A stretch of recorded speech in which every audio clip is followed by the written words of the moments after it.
As I get older, the one thing that really bothers me is a missed opportunity.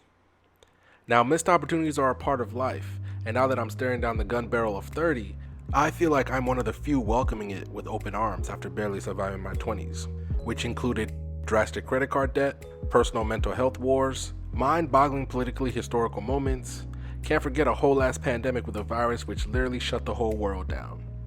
Now, in the anime world, I have been fortunate enough not to come across this dilemma a lot, especially because at the time I really didn't know what I liked yet in the anime space. But on April 1st, 2021, my perfect record in this department received its first blemish as Netflix dropped the teaser trailer for Yasuke on YouTube.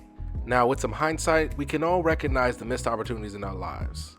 I should have probably started making these videos earlier or restarted my podcast, but that's a whole nother point. But we definitely love pointing out the missed opportunities of others. Now, to almost everyone, Yasuke may just be another show that comes along the anime conveyor belt every year. But I'm here to tell you that you're wrong.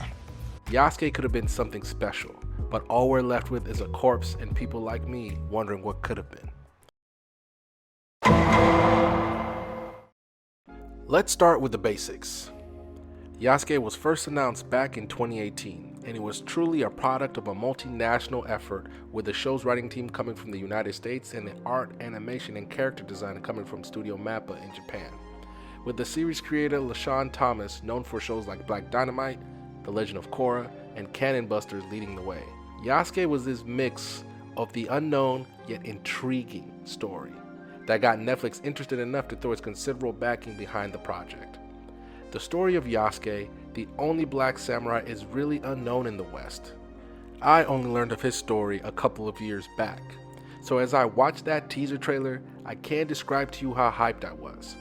Like winning a brand new car on The Price is Right hyped, Tom Cruise jumping on Oprah's couch hype, or me after putting my girlfriend onto a new anime kinda hype, which unfortunately comes with its own drawbacks. Now I can't watch said show without her, so it's basically a double-edged sword, but I digress. If you're looking to learn the true story of Yasuke, I would recommend watching the video on his life by the YouTuber The Shogunate, who actually makes great content on feudal Japan, especially his Sengoku Jidai series, which covers the Warring States period of Japan where the story of Yasuke occurred historically. So check him out if you're interested, and it could give you some extra perspective before watching the show. On April 29th, 2021, Yasuke debuted as a 6-episode action fantasy anime that can be found exclusively on Netflix. The series was directed by the previously mentioned LaShawn Thomas, the Japanese animation studio Mappa of Jujutsu Kaisen, Attack on Titan. They really stretched out the final season into 3 parts. I guess they really needed more time to find a way to make a more satisfying ending, unlike the manga. Bruh. And Yuri on Ice fame handled the animation. The voice cast was led by Lakeith Stanfield, known for his roles in Get Out, Atlanta, and other projects, who voiced our titular character, and the soundtrack was composed by Grammy Award-winning DJ, artist, and producer Flying Lotus. The series debuted to mixed reception, earning a 93% on Rotten Tomatoes, but an average user score of only 52%. The show earned a 6.2 out of 10 on IMDb and a 72 out of 100 on Metacritic. I know you're sitting here saying that those numbers aren't that bad, and while you may be right in a way, I don't think you're getting the full picture here. Let's dive into the details and I'll show you what I mean. Spoilers for the anime.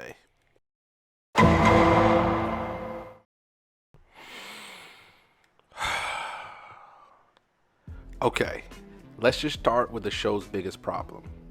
Yasuke's writing staff clearly had grand ambitions with the 6 episodes that they were given, but this became a double-edged sword for them, as you can clearly see by watching the show. There are so many interesting story elements wasted by baffling directions the staff chose to take the story. Obviously, the plot suffered because of this, and in their attempt to tell their story, they stuffed as much as they could into the plot without thinking about how it would all fit together. You should probably go to the bathroom now because I'm about to spend the majority of the video talking about this. I've rewritten this part of the script like 5 times, and this is my best attempt at explaining this plot's shortcomings as clearly as I can. As I mentioned before, due to the plot being stuffed to the brim with flashbacks, magic, mechs, more on them later, Religion, alcoholism, mutants, and so much more. All this left the show feeling rushed and viewers confused, with crucial plot points unexplored, dropped, or just left on the cutting room floor for the sake of time.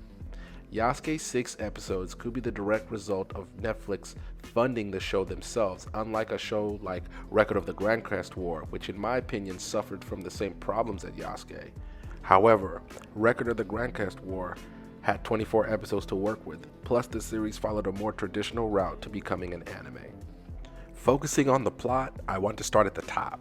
The show begins with the incident at Honnoji Temple, where in history, Yasuke's lord and daimyo of the Oda clan, Oda Nobunaga, was betrayed by his retainer Akechi Mitsuhide, just as Nobunaga began his conquest of the rest of Japan from his power base in central Japan.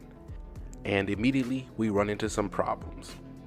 While the battle is spectacularly animated, showing viewers all the show can offer from an animation standpoint, the battle is given no context. The flashbacks we're given as the show goes on do not adequately explain why this battle occurred, who are the people fighting, let alone why there are mechs in feudal Japan. This leads to the show's second problem, the 20-year time skip. The problem with the time skip is that it's too long and a lot of the story is not told. Like they used an arbitrary number of years and they would just come back to it at a later date to fill in the blanks. I'm obviously speculating on this part, but this is the conclusion I reached when I watched the show. I can hear some of you say, man, what's the big deal? It's just a time skip. Anime does this all the time. And while you're right, the problem with Yasuke's time skip is that it has no context. And a time skip without any context is not a good time skip in my opinion. Let me give you an example. The last arc of the Black Clover anime, before it ended, even though we all know it's coming back at some time in the future, used a time skip as well. At that point in Black Clover's story, we are told that the Spade Kingdom will invade the rest of the continent in 6 months. This 6-month time skip is needed because the show's characters just fought the Socratic siblings, aka the Dark Triad. And while they put up a great fight, they still lost. This loss showed them that they needed to become stronger in order to defeat the Dark Triad. In the interest of not completely spoiling this arc, all you need to know is that the Dark Triad's ultimate plan to destroy the world is going to take 6 months. So Asta and company used the 6 months to train. And there you have it. Black Clover's time skip has context and a clear reason to why it is needed. Going back to Yasuke, I don't understand why they couldn't have just provided the necessary context. All we are told is that the daimyo, the show's main protagonist, conquered the land, but we never see it happen. We don't even know how Yasuke survived the battle and made it to the village we see him living in after the time skip.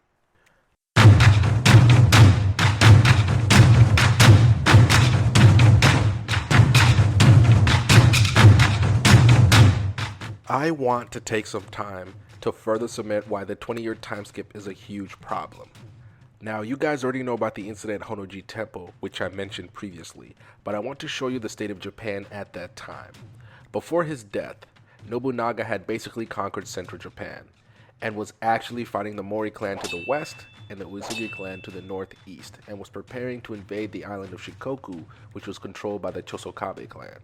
There is the Shimazu clan growing in power and slowly taking over the island of Kyushu, the Hojo clan in Kanto, and the Date clan, one of the leading clans in the clusterfuck that was northern Japan during this time period.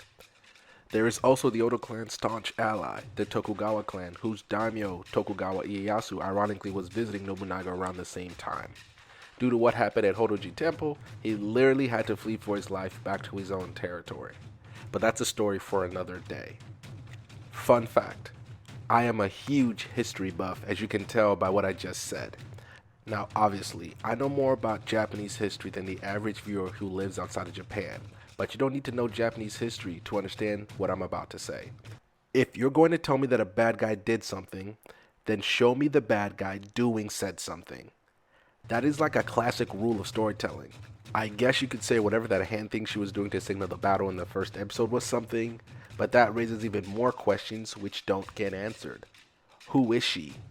How did she get Akechi Mitsuhide to serve under her and betray Nobunaga? Why would Mitsuhide serve her and miss out on his chance to conquer Japan? How is there someone so powerful in magic running around and no one knew about it? If you're going to tell me that she conquered Japan, I'm going to need to see her do it, okay? The next time we see her, it's the 4th episode. Half the season's already over. Don't forget that this is a 6-episode anime. Now, I'm not sitting here saying that the show has to be historically accurate. This is an anime, man. Animes tend to have a little bit more fun than everyone else. So yeah, throw some extra stuff in there.